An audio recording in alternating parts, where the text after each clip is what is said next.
Thank you. We're waiting for Ed, Linda, put it up to your mouth. okay, right, okay. I'd like to introduce you to my teammates, okay? Well, one of them. Put your mouth. Oh, okay. Oh, here's Ed. Okay, meanwhile, this is executive producer. Okay. Okay. Hi, I'm George Hirose. Hey, Jennifer, stand up for a second. This is Jennifer. We're not part of this panel.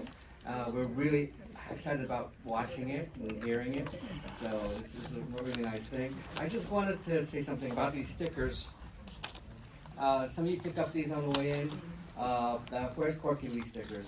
We kind of adopted it as sort of a mascot sort of campaign for the film. There's a bunch of them out by the concession stand. Please take some, tag yourself,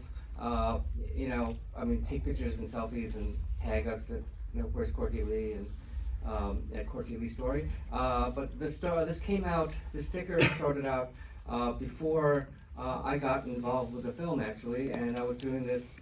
I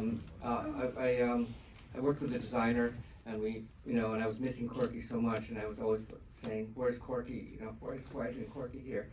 And as part of my therapy, I made these stickers, and I started putting them up everywhere, all over places, in Chinatown especially, where he used to hang out. And I didn't tell anybody. It was just like it was during COVID.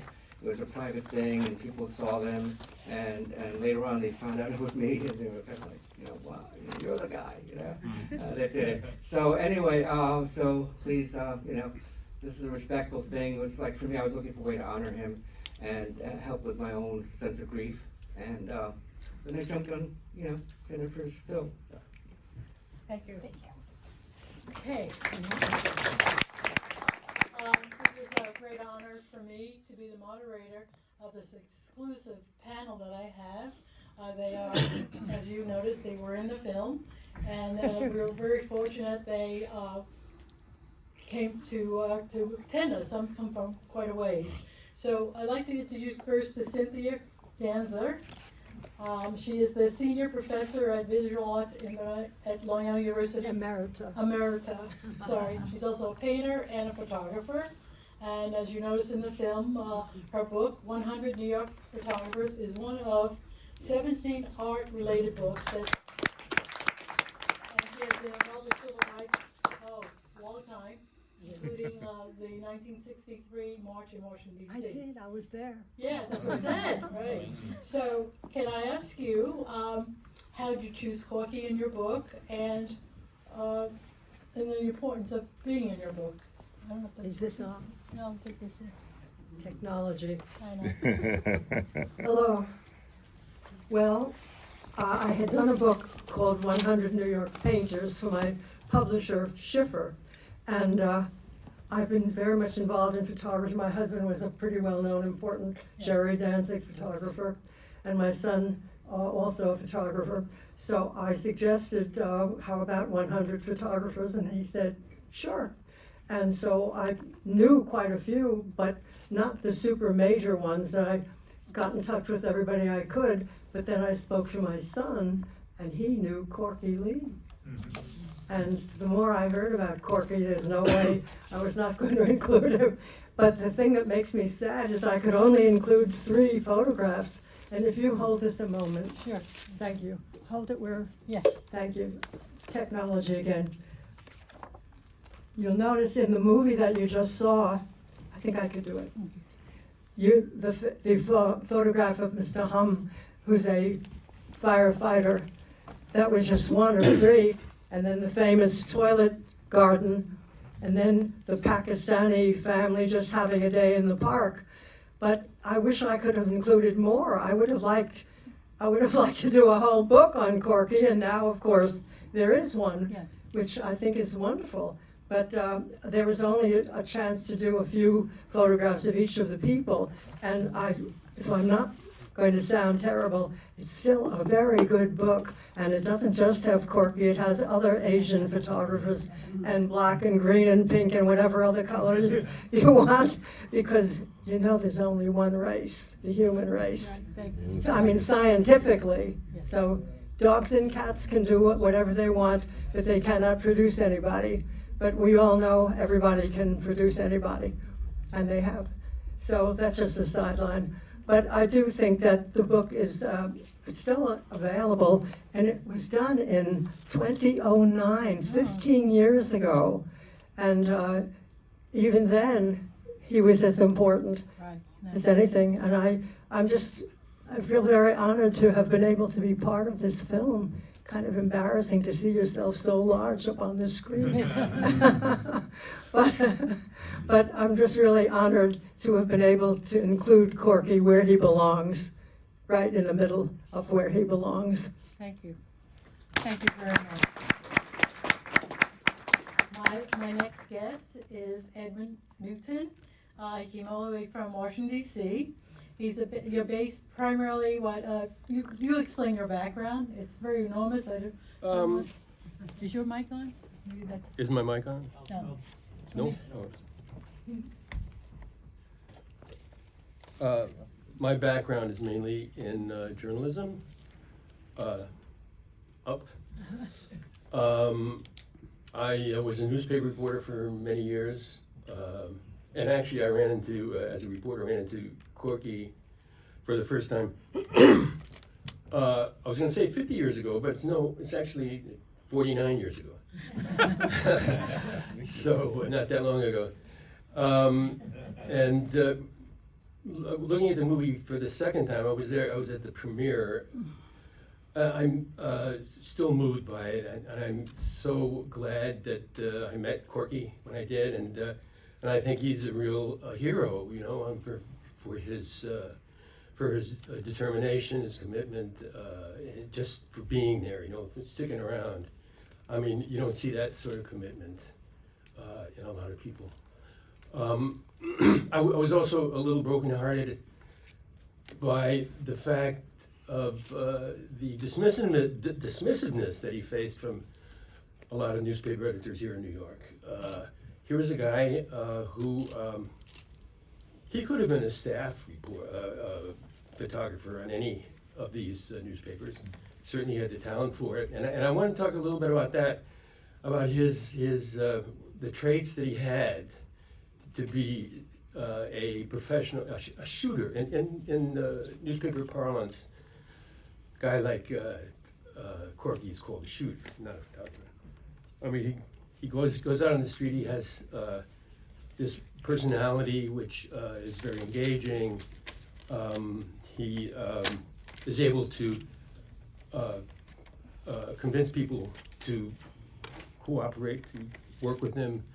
The shooter, the newspaper shooter, is like the inverse of the paparazzo, who those guys who chase celebrities down the street and jam cameras into their faces. It's always smooth. It's always humane from Corky and for the other guys.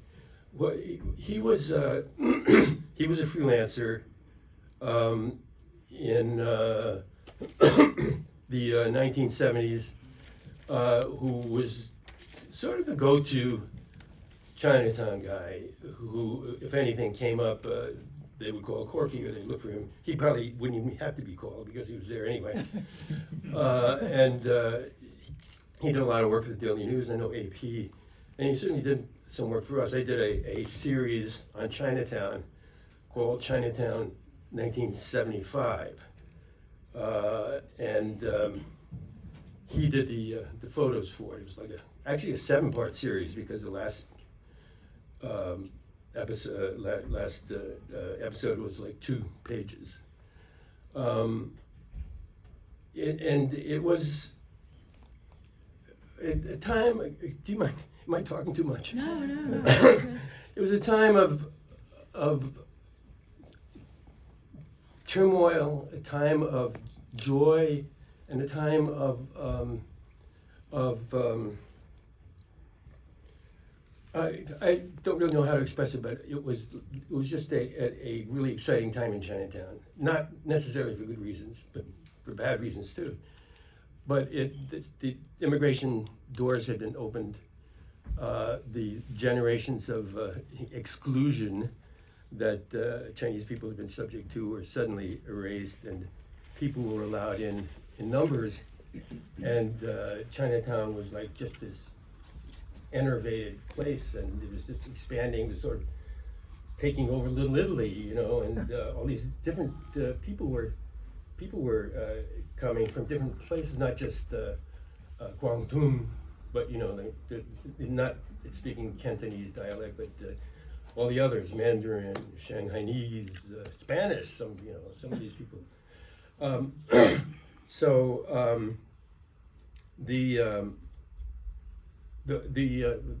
one of the things, one of the most bothersome things that was going on in Chinatown, it was a very local thing, was this sort of relationship that people had with the Fifth Precinct.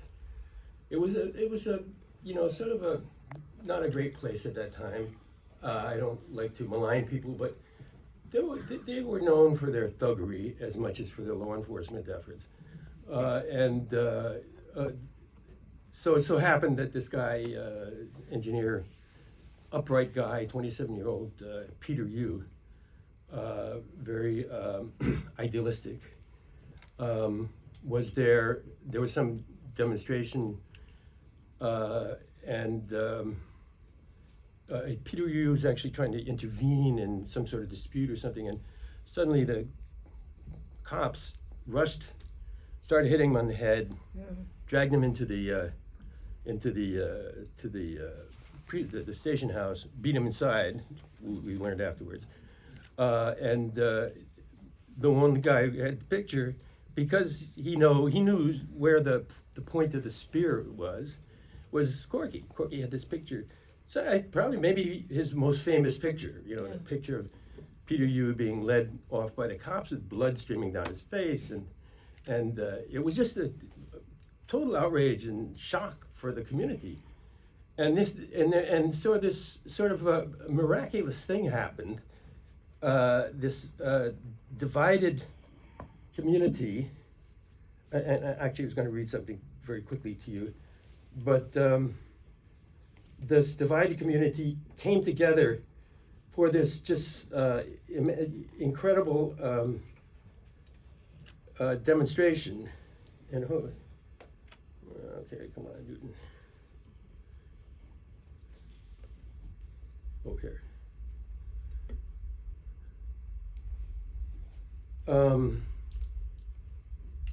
And this is how I actually started my series. Yeah, hold the microphone.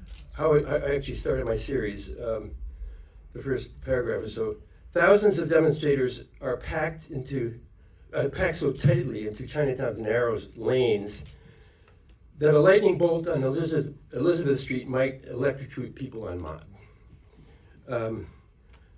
They buzz in anticipation, stare at each other in giddy disbelief. At last, generations of tight-lipped forbearance, a passionate single mind outpouring of communal feeling.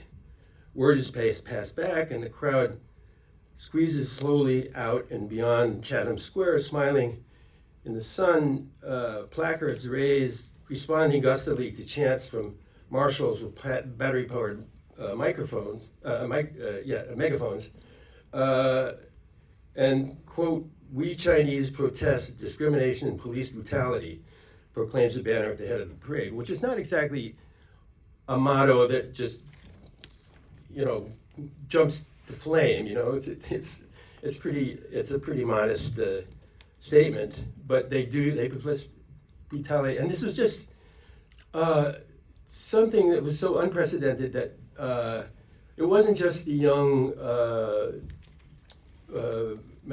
Asian American activists who were doing this, but it involved the establishment of Chinatown. It involved this mayor, the putative mayor, who was the head of the Chinese Consolidated Benevolent Association, which was the sort of makeshift government that Chinatown's had made, and he was mayor, and he prided himself on his relationship with young people, and it was just like everybody looked around in disbelief. It was just marvelous thing. I was there. I'll never forget it. And you know, unfortunately, it fell apart shortly after that. You know, I think the activists went off and did something. I forget exactly what it was. It's been 50 years, 49 years. But they talk about these things like that as inflection points nowadays. We didn't use that terminology, but this, I think, was an inflection point in terms of like people realizing that, you know, we're in this together. We all have a stake in this, and they also talk in terms of like the spear of the inflection point, and that, to me, I think, was Corky Lee. Thank you. That's very nice.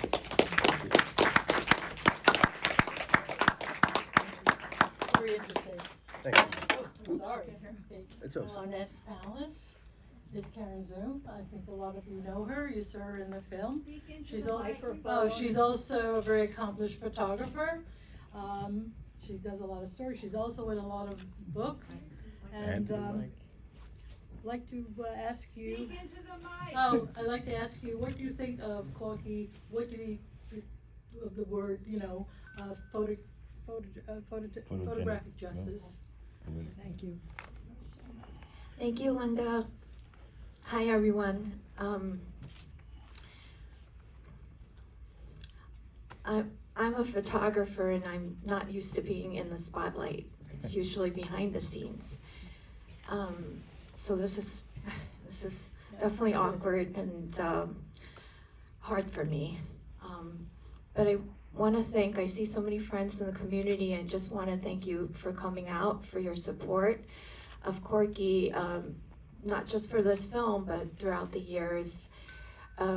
It really meant a lot for him as a self-taught photographer that was freelance and working at a printing company.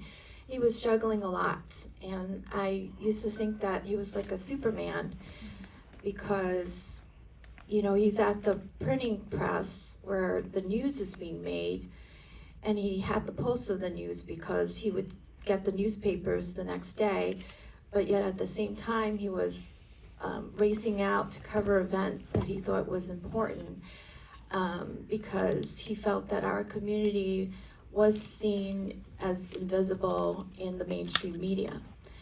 And I remember creating a flyer for him one time, and on it said that, you know, his objective was to bring to consciousness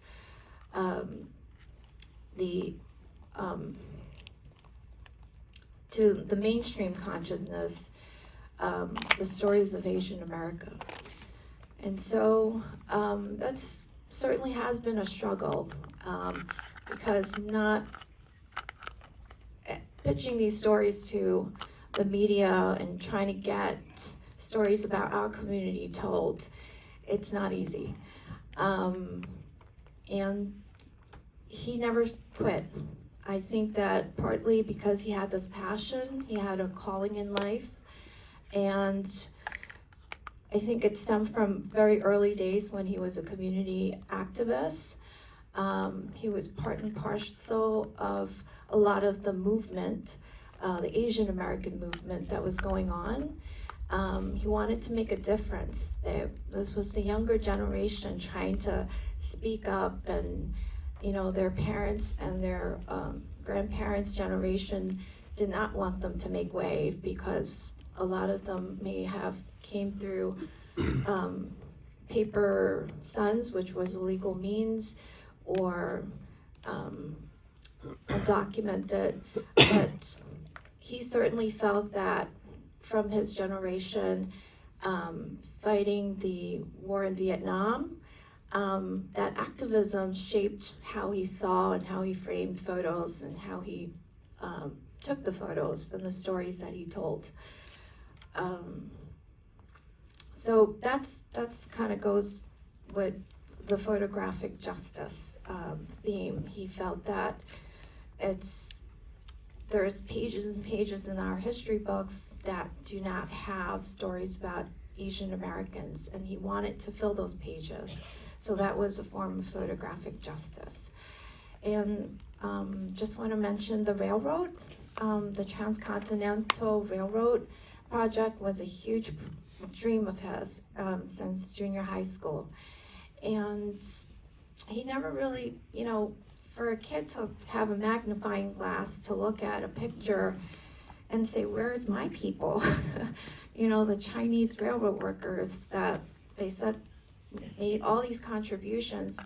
Why weren't they in this celebratory picture? Why were they omitted? And so I think he found a cause. He found a real mission in his life. It took 50 years for him to circle back to it. But he made it happen. And I'm so very proud of him. And that was really one example of many, many examples that he's done to exemplify and to magnify the contributions in our community and also the injustices, discrimination, and stereotypes. Does anybody have a question to our panelists? No questions? Oh, I'm sorry. No? Oh. No questions. Or, no, I guess not. Okay. What do you all think Corky would have thought of the film? Just repeat the We have a question. microphone. Well, Corky was a very private person, and so am I. So I think he certainly would be moved, but it's hard to see yourself on the big screen. Yes.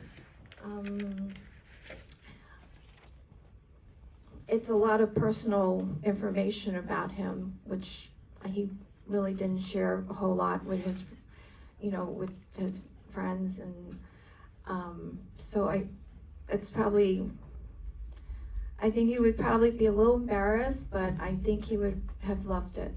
Thanks. Any more questions? Yes. Oh, chemo, yes.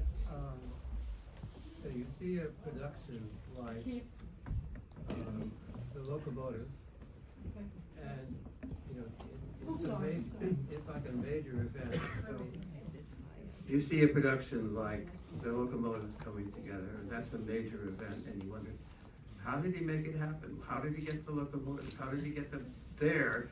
You know, to make it happen and produce this entire production.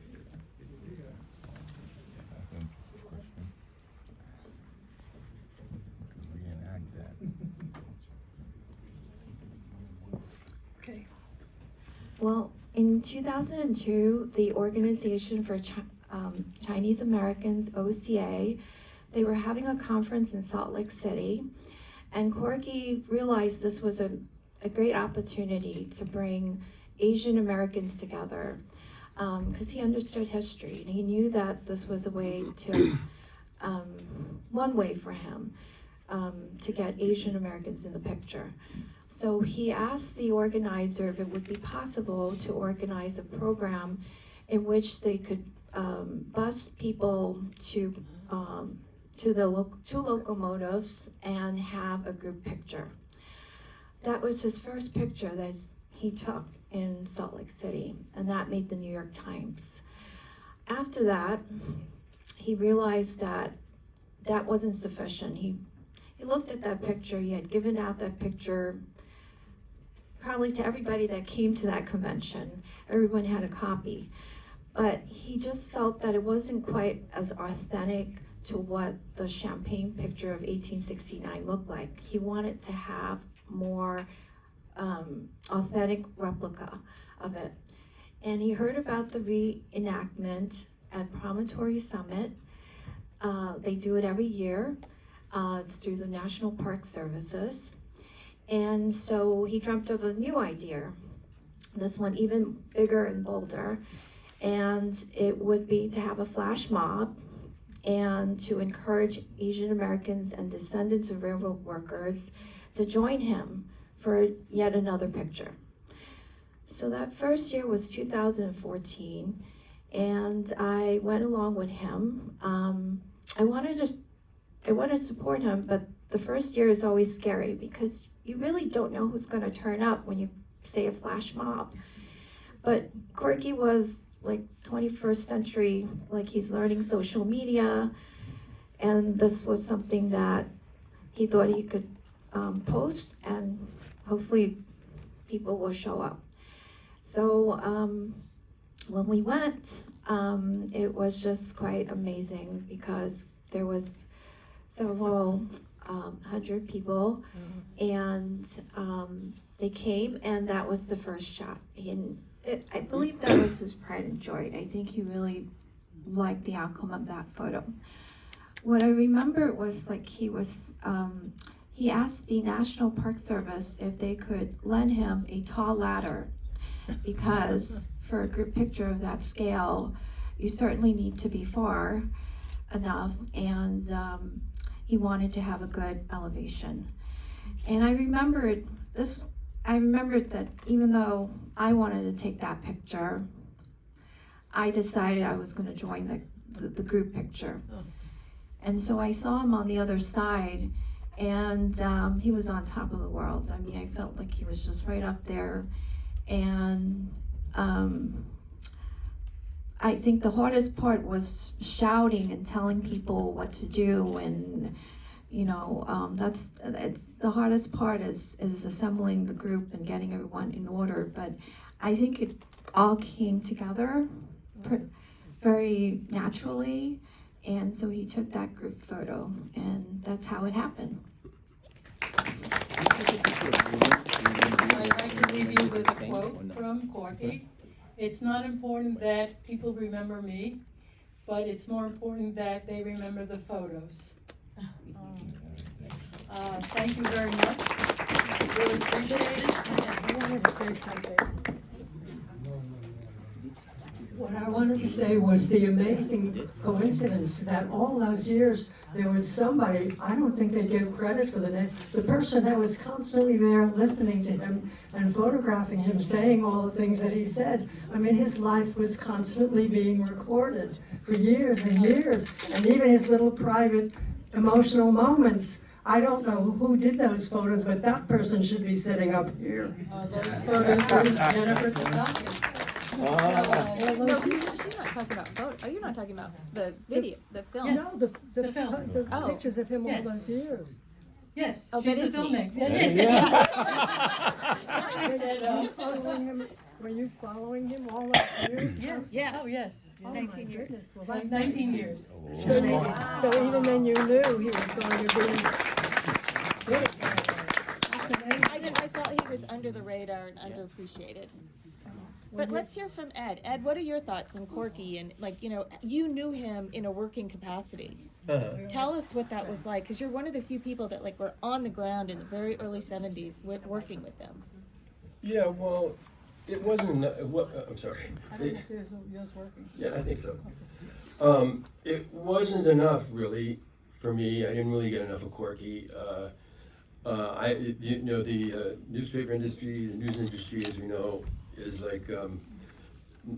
doesn't have a lot of longevity to it. And Murdoch bought the Post, and I was off somewhere else, But I think that, as I said in the movie, he was the pro. I mean, he could have done anything in the news world. He had, I love to hear him talking about that. We didn't really get to that, about how, stand in the shade, and, the way he planned ahead of time, like how these events should be photographed. And it was all about strategy, all about photo technology, and his talent for seeing the big picture and the little picture.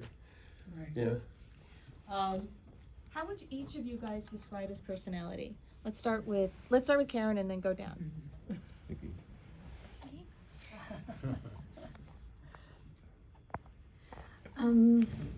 Corky's personality, it's in the film.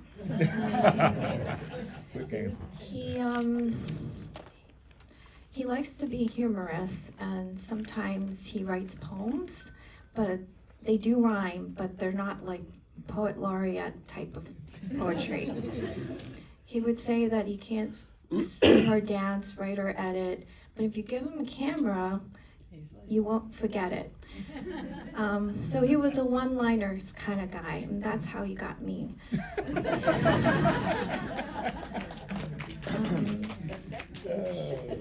He was charming, and I loved his business card. When I first saw it, it was so long, and I had to take a minute to understand it, and because I was trying to understand what's unofficial and what's undisputed, and Asian American photographer laureate. It just sounded like something Muhammad Ali would give someone if you were going into a ring to fight. And so I knew that he had a good sense of humor, and he loves to talk, and he loves to tell a million stories. And I kind of heard a lot of the same stories because I was with him year after year, and he would talk about the story about the police brutality photo that was very iconic. He said it was like football, being a wide receiver, and he ran right into the middle and like a Jayhawk kind of thing, and he ended up taking the photo front and center, and that's how he got it. And it was sometimes sheer luck. You happen to be at the right place, right time. He knew, and he could anticipate that something was happening. So he was just, he's a walking encyclopedia. I think luck is a big part of it, you know, I think, or karma maybe, or, you know, people who are good at their jobs, things just sort of fall in front of them, you know, especially in a job like photography. But I just, from what I knew of Corky, he was really easygoing, but, you know, easy to talk to, but there was like a lot of depth there that a lot of people didn't quite see at first, you know. He knew a lot of stuff that he didn't really advise you about. So he was a you know, wonderful person. I'm sorry, we're running out of time. I would love Okay. to have another event like this. But I thank you for everyone. I'd like to present you, make it quicker, our latest poster. For all of you, my panelists, thank you for coming. And yeah, we'll go on. And you can follow us on what we have Instagram, we're on Twitter, everything, right? And also we'll let you know that we are going to be on PBS on May 13th at 10 o'clock. It's a little different, a shorter version of the film. So I hope you will watch it, support us. Oh, yeah. Thank you. Thank you.